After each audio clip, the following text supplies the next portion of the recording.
My name is Stanley Fishman. I've been a patient of Dr. Finger's for 4.5 years.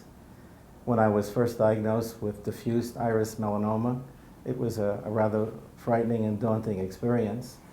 Fortunately, Dr. Finger was able to guide me through the process very calmly and in a low-key fashion, and throughout all of the subsequent treatments and recovery.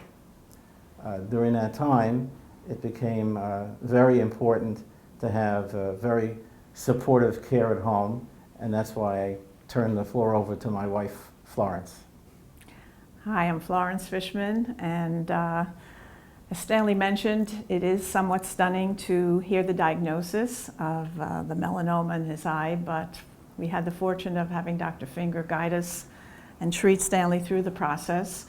My role was as supporter to him once the plaque was placed on his eye surgically, and we had to spend the week treating that eye. How we did that at home, a few points I'd like to share with you.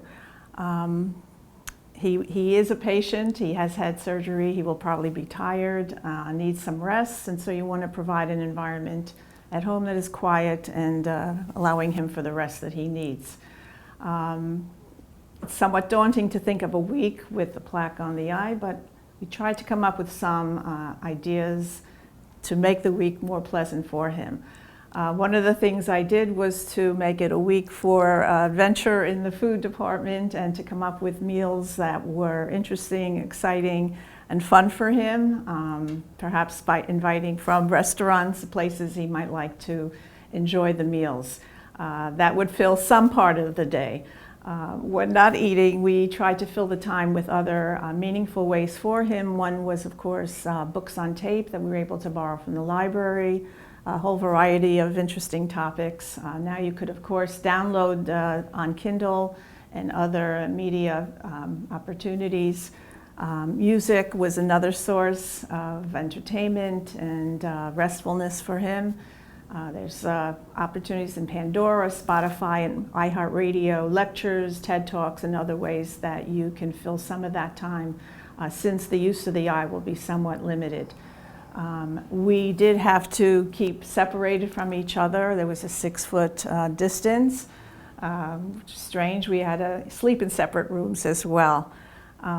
So at that same time, there are relatives and friends who may want to visit, and you would have to discourage those visits. However, you could have them call, speak with Stanley on the phone, but again, try to limit and be a gatekeeper for those opportunities and those events.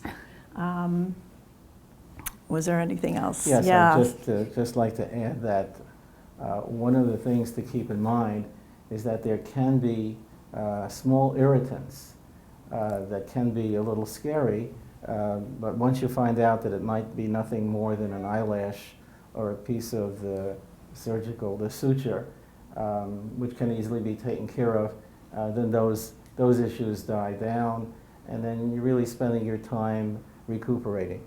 It does take a while for the vision to return, and although I was very worried about that, after a few months, my vision returned to 20/20.